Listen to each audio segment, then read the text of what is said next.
ready for takeoff.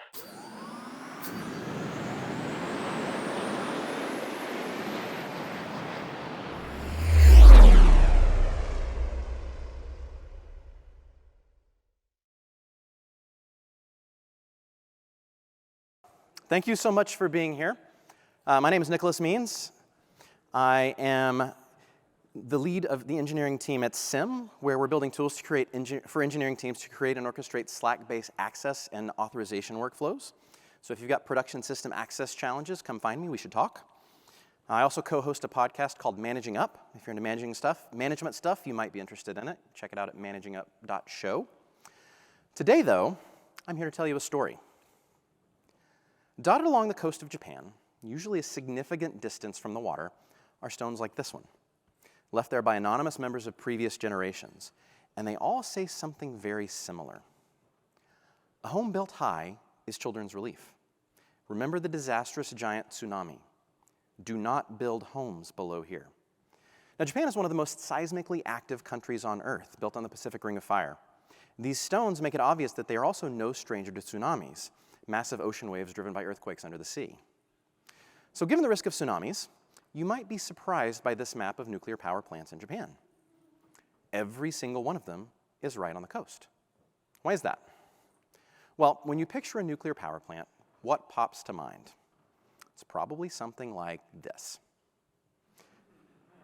And credit to The Simpsons, this actually is a fairly accurate rendering of a 2-unit pressurized water nuclear power plant. But the thing in this picture that you probably most closely identify with nuclear power is the 2 hyperboloid cooling towers standing tall over the rest of the plant. Now, the funny thing about this is that there's nothing inherently nuclear about them. Every thermal power plant, nuclear or fossil fuel, needs a source of cooling. And there are plenty of non-nuclear power plants that use hyperboloid towers, and plenty of nuclear plants that use other kinds of cooling, like these mechanical draft arrays. The post-war economic boom in Japan meant that by the 1970s, Japan was starving for electricity. When you need to build a bunch of nuclear power plants in a hurry and on a budget, one of the best ways to reduce time and cost is to build them on large bodies of water, to use the ocean as a giant heat sink so you don't need cooling towers at all. And that's what Japan did over and over again.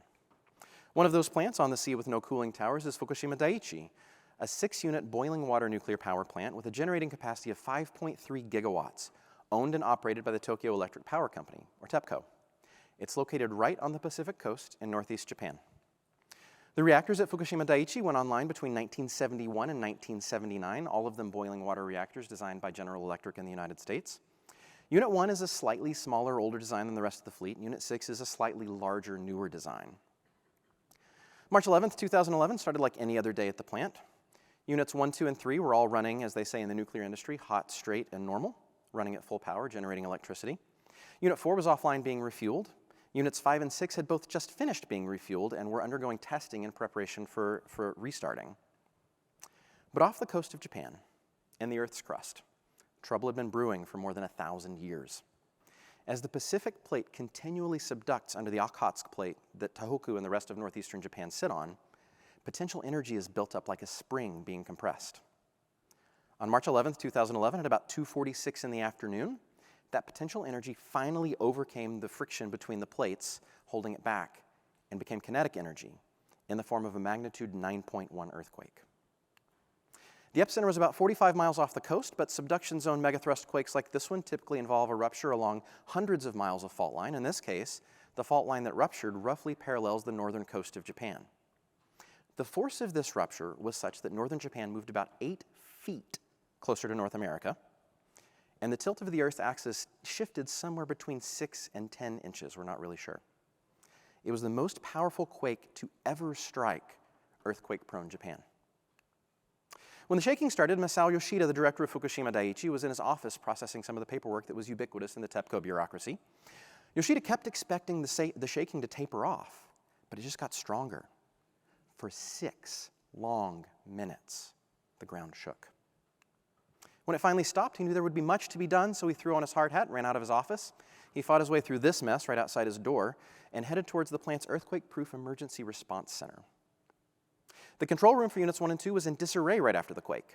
As the shaking stopped, the operators immediately ran to the panels and started figuring out the state of the plant.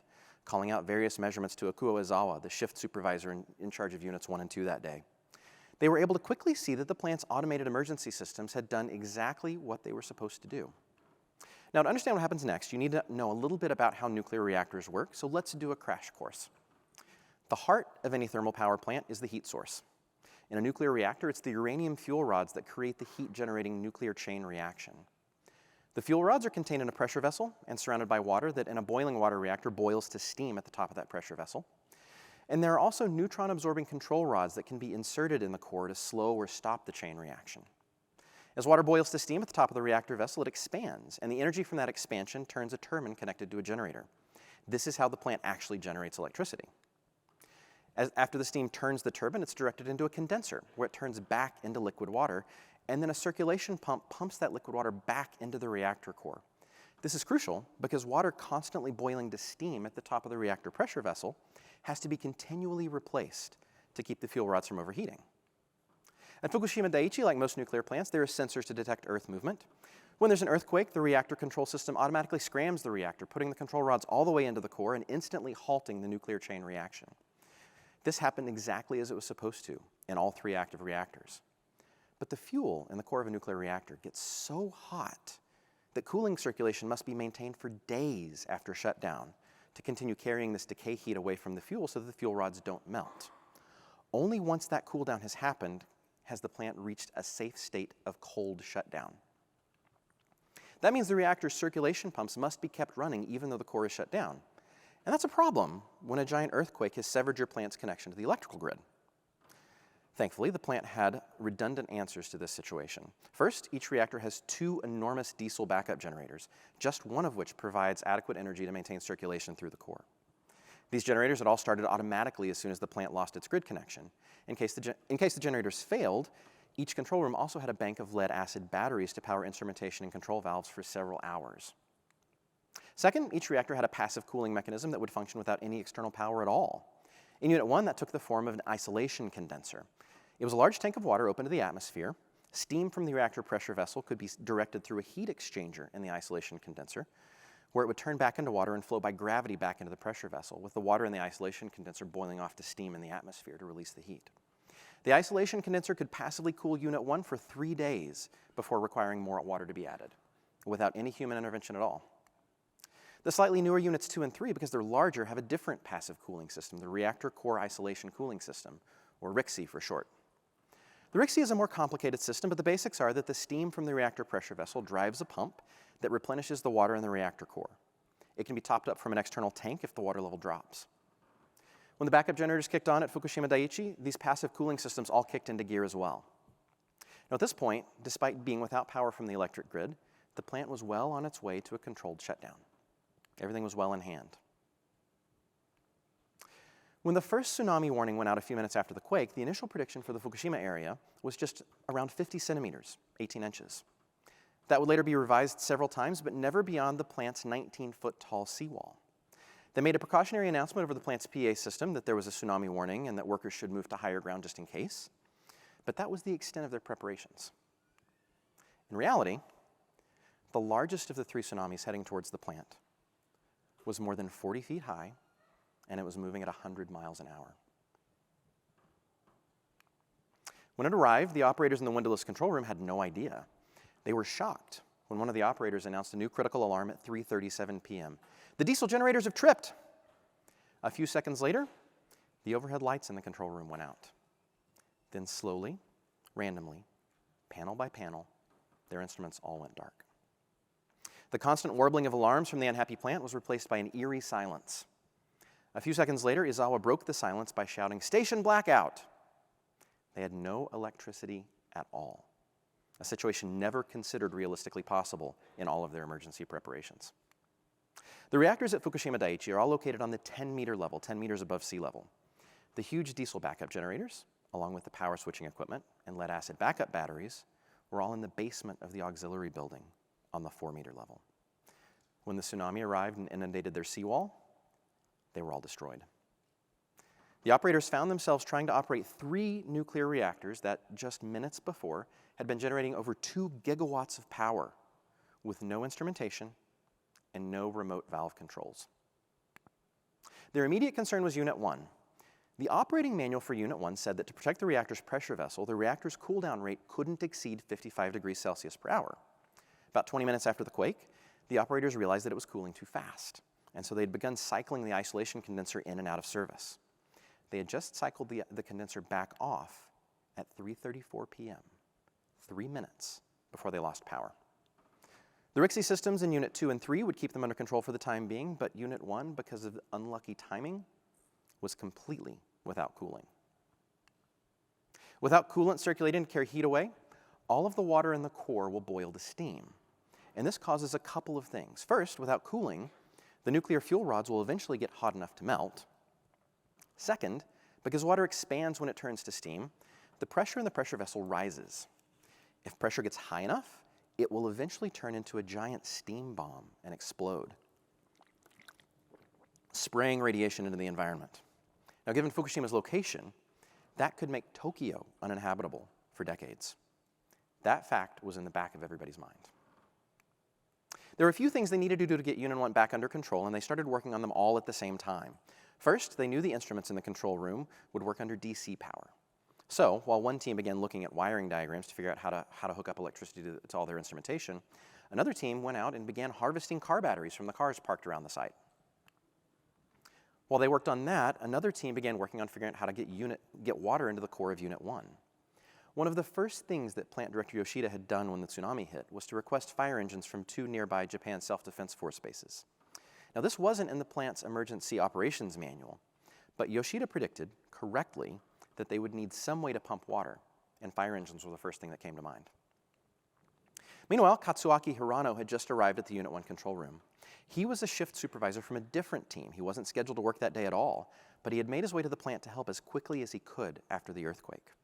He had the idea of using Unit 1's firefighting pipe network to route water to the core. He led multiple expeditions into the dark reactor building to manually turn the 5 valves necessary to route water from the fire pipes into the core. Hirano and a partner returned from their final expedition around 9 p.m. By 11 p.m., radiation levels at the reactor building airlock were so high that further entry was prohibited by Yoshida.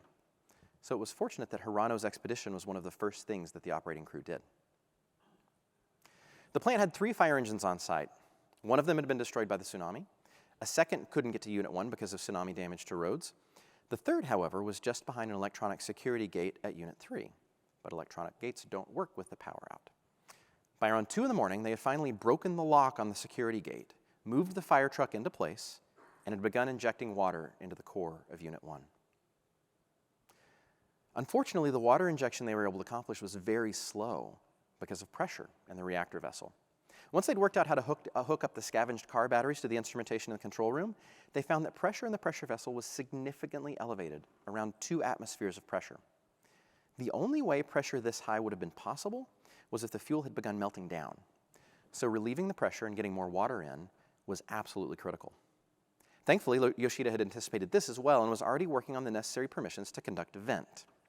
Now, this is exactly what it sounds like, venting likely radioactive steam from the pressure vessel of the reactor into the open atmosphere. It was a worst-case measure to try to save the plant. Any atmospheric release of radiation required government permission, and that permission needed to come from this man, Naoto Kan, the Prime Minister of Japan. As soon as an emergency had been declared at the plant, TEPCO sent a liaison to Kan's office. So he had already been briefed on the rising pressure at Unit 1. He readily gave permission for the vent as soon as the 5-kilometer evacuation zone around the plant was evacuated, a process that was already underway. At the plant, Izawa and his team had begun working feverishly in rapidly deteriorating conditions to figure out how to vent the reactor. Radiation levels were now high enough in the control room that being there required wearing full face masks with charcoal filters. If radiation was this bad in the control room, it would be terrible and dangerous in the reactor building. They needed to figure out a way to vent the plant that would have staff in and out as quickly as possible. Back in Tokyo, Kan had finished his middle-of-the-night emergency press conference to announce the vent, and he was livid. It was 4 in the morning. He had given his permission to vent hours ago. Why the hell hadn't they vented Unit 1 yet? Did they not know what was at stake? The TEPCO liaison in his office had explained the challenges the staff at the plant were facing, but Kan decided he needed to find out for himself what was going on. So by 5:30 in the morning, the day after the earthquake, The Prime Minister and his entourage were in a helicopter on their way to Fukushima Daiichi. At the Fukushima Emergency Response Center, there was panic and frustration over Khan's visit. Yoshida and his staff were now working feverishly to vent Unit 1, and now they had this to deal with. On top of that, they had another problem to solve. They were running short of protective equipment. And now that the PM and his entourage were coming, they had to outfit them as well with their dwindling stocks. Every time someone entered the radiation-shielded ERC, the face mask that they were wearing had to be discarded because as soon as the seal with their face was broken, it was contaminated. It was decided that Khan would land at a nearby sports field and that he and his entourage would be brought as close to the door of the ERC as possible in a minibus so that they wouldn't need to waste emergency equipment on them. It was a clever solution. TEPCO VP Takemuto was among the party to greet Khan's helicopter when it landed in Fukushima.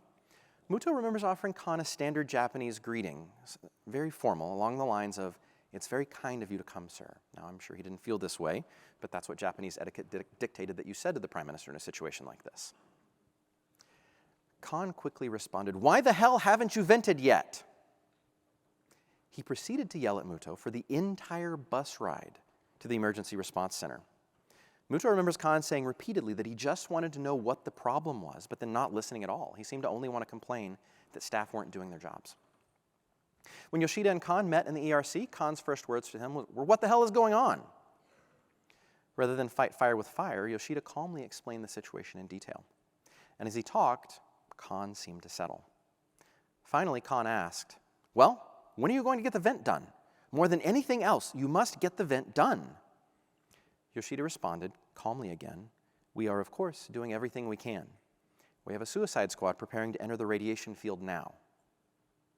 Hearing that there were people willing to risk their lives to conduct the dangerous vent operation seemed to end the discussion. The actual meeting had lasted 20 minutes. Izawa's crew had identified a pathway to venting that would only require opening 2 valves. The valves were in 2 different areas of the reactor building, so they would send 2 teams of 2 into the radiation field. Under Japanese law, workers are allowed a maximum of 100 millisieverts of radiation exposure during an emergency. So everyone put on a personal dosimeter alarm like this one and set it to go off at 80 millisieverts, agreeing to turn back immediately if it went off.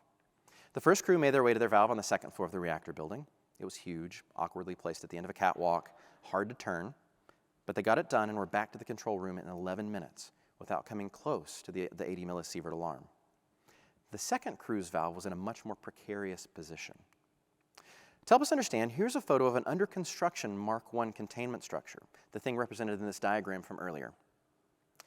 Their valve was in the basement of the reactor building. If there had been core damage, it was likely that melted fuel would be sitting at the bottom of the pressure vessel, creating an intense radiation field at the bottom of primary containment. As they made their way into the basement, the handheld radiation meter they carried was bouncing between 900 and 1,000 millisieverts per hour, roughly enough to give them their max dose in about 10 minutes. When they saw the meter stick at 1,000 millisieverts per hour, the max that it could read, they had to turn back. There was no way to know how strong the radiation fields they were walking into were with their meter maxed out. When they got back to the control room, they found that they had received doses of 89 and 95 millisieverts, respectively. They were the first 2 workers to dose out and have to be evacuated from the site. It was nearly 10 in the morning and the vent still hadn't been carried out. The operators had gone from elated at the success of the first crew to despondent at the situation the second crew encountered. But they didn't give up. There had to be a way to vent it. One group worked to see if a portable air compressor could remotely operate the pneumatic valve, while another tried to find a different route to the valve. At 2 in the afternoon, the reactor pressure vessel was up to 8 atmospheres of pressure, about 2 times its rated strength. Things were getting desperate. The second crew was just getting ready to make a run for the valve, determined to open it no matter what the cost, when they got a call from the ERC. White smoke was coming out the top of Unit 1 and 2's shared vent stack. Slowly, pressures in the reactor pressure vessel started to drop. They must be venting. There was no way they could know for sure without instrumentation, but the attempt to open the valve pneumatically must have worked. They felt a tremendous sense of relief. That relief would last for about an hour. This is what an off-site monitoring camera saw at 3:36 p.m. on Saturday, March the 12th. Workers scrambled to put on protective gear to figure out what had happened. Their initial fear was that venting the reactor was too little too late, and the reactor pressure vessel had just exploded. But thankfully, that wasn't what had happened. This is what a fuel bundle looks like for a boiling water reactor. A given reactor would have several of these bundles arranged in its core for optimal reactivity. Most of the tubes you see here are the actual fuel rods made of zirconium alloy and filled with uranium fuel pellets. Now, zirconium is the metal of choice for this because it's very corrosion and heat resistant, while also being essentially transparent to the neutrons that sustain the nuclear chain reaction. As the core gets hot enough to melt it, though, its corrosion resistance runs out, and it starts rapidly oxidizing. In a reactor pressure vessel filled with steam, this sudden oxidization reaction rips the surrounding water molecules apart, forming zirconium oxide and hydrogen gas, which is very flammable. As the smoke and debris settled, this is what they saw. Given the shaking of the earthquake and the significant overpressurization of the reactor's primary containment, it's likely there were plenty of places the hydrogen created by the meltdown could have slipped through. It accumulated at the top of Unit 1's containment building, and all it took was one spark. The explosion blew radioactive debris across the site. It also caved in a door and an air conditioning intake at the Emergency Response Center, contaminating the one relatively radiation-free space remaining on the site. The work of keeping Units 2 and 3 from melting down got that much harder. And the situation at Unit 3 was getting pretty critical. The RICC had been passively cooling the reactor since the power loss, but heat was starting to build and they were running out of fresh water on site. Yoshida made the call to use fire trucks to begin injecting seawater. They'd been trying to avoid this because they were still hoping to restart the reactors someday, and the salt in the seawater would ruin the reactor, meaning it could never generate power again. But they had to keep it from exploding. That was the priority. Back in Tokyo, Prime Minister Kan heard that they were considering seawater injection and demanded that they not do it. One of his small group of technical advisors had mentioned a non-zero chance that the salt in the seawater might cause the reactor to start reacting again, to become critical. In reality, the chance was minuscule and an exponentially smaller risk than a reactor explosion. Masao Yoshida had no intent of complying. Before a video conference with TEPCO execs in Tokyo, he told his staff, "If they order me to halt seawater injection, I will relay the order to you so that they can hear me. You are not to respond, and you are not to stop seawater injection. It's our only chance." Unbeknownst to them, core damage at Unit 3 had already occurred, and if they had stopped the seawater injection, it might well have exploded. The next day, Unit 3 would experience a hydrogen explosion just like Unit 1. Unit 4, which wasn't even running at the time of the earthquake, would go on to explode as well from hydrogen gas suspected to have leaked in from Unit 3 via their shared vent stack. They'd later learn that Unit 2 had experienced core damage as well, and it likely avoided a hydrogen explosion only because its reactor building was damaged enough from the other two explosions to vent the hydrogen instead of letting it accumulate. You can see Units 1 through 4 in this photo. 3 of the 4 exploded, 3 of the 4 in a state of partial meltdown. At this point, radiation levels at the site were making it hazardous to walk from building to building, with staff running everywhere they needed to go wearing heavy protective gear. So late in the evening of the 14th, Yoshida made the difficult decision to evacuate most of the staff to Fukushima Daiichi's sibling plant a few miles away, and only keep a volunteer skeleton crew on site. Yoshida didn't allow anyone under 45 years old to stay because people under 45 might still have children, and radiation poses more danger to them. Those over 45 were free to leave as well if they wanted. Nobody was forced to stay. Everyone who chose to stay knew that there was a significant chance they'd suffer dangerous radiation exposure, possibly even die, but they felt a responsibility to the rest of Japan to ensure that the plant didn't cause wider contamination. In the end, there were 68 plus Yoshida left at the plant. This group would be referred to by the media as the Fukushima 50. Back in Tokyo, Prime Minister Kan heard that conditions at the plant were deteriorating, and shockingly, that TEPCO planned to abandon the plant. They can't do that. It would surely explode. Furious at the news, Kan calls a middle-of-the-night meeting. The TEPCO liaison to Kan's office quickly clarifies the misunderstanding that there's no intention of abandoning the plant, just evacuate non-essential personnel. But it doesn't matter. Kan is finished at this point. He uses his authority to create a joint response office with himself as the lead, taking over control of the response at Fukushima from TEPCO. Despite knowing that there was never any intention to abandon the plant, Kan carries on like there was in the internal video conference announcing the change. "If things go on like this, Japan is done for. Abandoning the plant is unthinkable. You must risk your lives on it if necessary. If you abandon the plant, TEPCO will be destroyed. You can run, but you'll never get away." These were his words to a room full of people who had just decided to sacrifice their lives, if necessary, to save this plant. At this point, Masao Yoshida had had enough. At the front of the room, video conference cameras still running, Yoshida stands up, turns his back on the prime minister, and lowers his pants. He makes it look like he's just tucking his shirt back in, but everyone in the room knows what he's really doing. In Japan's formal business culture, turning your back on a superior is a huge etiquette faux pas. But Yoshida took it exponentially further than that. Now, as the plant slowly came further and further under control and danger became less, evacuated workers came trickling back in to help. It would take the better part of the year, but finally on December 16th, TEPCO declared cold shutdown at Fukushima. All reactors were below 100 degrees Celsius and all radiation leaks had been substantially contained. This photo from earlier this year shows the condition of the plant today. A tank farm sprang up around the plant to contain all the contaminated water. Unit 1 and 2's buildings were able to be repaired, but new containment structures had to be built around Units 3 and 4. Decommissioning work has begun and will likely take the next 30 to 40 years to complete. In the history of commercial nuclear power generation, there have only been 5 reactor meltdowns. 3 of these were at Fukushima. To fully understand the severity of the accident, let's put it into context by comparing the amount of radiation it released into the environment. The first commercial reactor to partially melt down was at 3 Mile Island in Susquehanna, Pennsylvania. 3 Mile Island's contained hydrogen explosion and subsequent venting released approximately 626 gigabecquerels of radiation into the atmosphere. Fukushima Daiichi, with its 3 partial meltdowns and 3 uncontained hydrogen explosions, is estimated to have released 780 petabecquerels of harmful radiation. 3 Mile Island is represented as a 1-pixel dot here. I promise it's there. But the correct side on this slide would actually be a circle 6/10 of a pixel across. That's how much larger Fukushima was to 3 Mile Island. But compared to the largest nuclear accident of all time, Fukushima looks pretty small.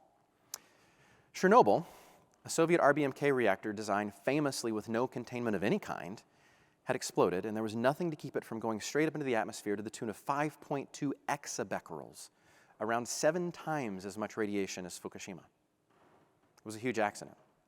But let's say that the operators at Fukushima had failed to establish cooling and relieve the growing pressure in their containment vessels. And all 3 running units at Fukushima experienced steam explosions. An uncontained failure at all 3 Fukushima Daiichi units would have released at least 7.5 exabecquerels. But because Fukushima's reactors had pressure vessels, it's likely that would have amplified the explosions compared to what happened at Chernobyl. It's almost impossible to guess how bad the accident at Fukushima could have been if not for the heroic actions of Masao Yoshida, Ikuo Izawa, and all of the other brave operators who risked their personal safety at Fukushima to mitigate the accident. The only way to have prevented this disaster would have been to move the backup generators to higher ground, something that TEPCO was studying but hadn't yet committed to do at the time of the accident. It's almost impossible to improve upon the actions that the operators took in the minutes, hours, and days after the accident. So there's nothing the operators could have done differently to get a better outcome. What should we learn from the accident at Fukushima? Let's talk about Naoto Kan. Kan resigned on September 2nd, 2011, in no small part because of the situation at Fukushima Daiichi. Not just that it happened, but his handling of it. His distracting visit the morning after the earthquake, his attempted delay of seawater injection, his demoralizing pep talk, insulting the very people Japan was depending on to keep the crisis from escalating. In each case, there was one man that countered Kan. Masao Yoshida both shielded operators from Kan's interference and rallied them past it when it was unavoidable. He deftly handled Kan's site visit. He ignored Kan's order to pause seawater injection, and he very tangibly showed the Fukushima 50 that he would not stand for Kan's disrespect. And he did all of this in a culture where seniority and hierarchy are sacrosanct. How? A really interesting paper published by Dr. Ruth Ann Heising has some insight for us. Dr. Heising interviewed several employees who were participating in business process redesign teams at large companies. These teams were working to make fundamental changes about how their organizations worked. Part of the process each of these teams went through was process mapping, documenting the steps, conversations, tools, and other activities required to complete a core business activity like processing an insurance claim or launching a new product. These maps were always surprising for the teams that created them, and they often raised existential questions about employees' roles in the organization. The reason was that they revealed the actual structure of the organization, the relationships, the information pathways that were responsible for the organization actually being able to get work done. they learned that the actual structure of the organization was an organic, emergent phenomenon, constantly shifting and changing based on the work to be done, and often bearing little resemblance to the formal hierarchy of the organization. Observing the organization as continuously in the making gave employees an overwhelming sense of possibility, sparking ambition. Their experience with the mapping exercise shook them out of their, well, that's just the way things are, learned helplessness towards the bureaucracy and the way that their companies worked. We've all trained ourselves over the course of our careers to think that the folks at the top of the org chart know more than we do. And they often do have helpful, holistic perspective about the company and the industry it operates in. But all of the actual work of an organization, all of its output, happens at the bottom of the org chart, in the teams at the edge of the organization. Leaders at the top may have a wide perspective, but the edges are where an organization's detailed knowledge lives. And because of that, the edges are where the majority of an organization's decisions ought to be made. This is where the organic, emergent structure that lets an organization actually get work done takes shape. Which brings us back to Yoshida-san. Ryushu Kadoda, the author of one of the books I read researching this presentation, asked several Fukushima workers how the accident would have been different without Yoshida. And most of them answered with some variant of, we'd have been lost without him. Several said something like, with Yoshida in the lead, we were prepared to die together if we had to. When asked why, it came down to trust. Yoshida made it clear over his years of leading Fukushima Daiichi that he trusted his operators and their decisions. They were able to make decisions and work in such harmony during the accident because of the trust he placed in them. And Yoshida continually re-earned and reinforced their trust by doing things like standing up to the Prime Minister. So what's the takeaway? Well, it depends on who you work for.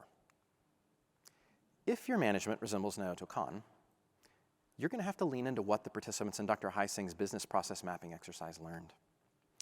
I'm now focused on inventing the board and not just playing the game, trying to see what's really out there and not arguing too much for the limitations that maybe aren't so real. You can see this in the way that Yoshida responds to Kan. The rules of the game, especially in Japan, are extreme deference to hierarchy and superiors. But the possibility Yoshida was fighting for was not blowing up the plant.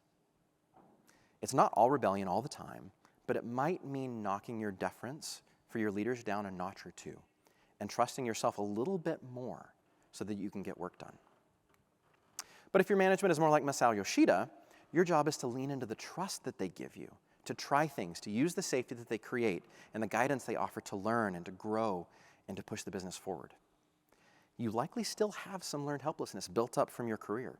And even with high trust leadership, you're still going to have to learn how to create the game rather than play it.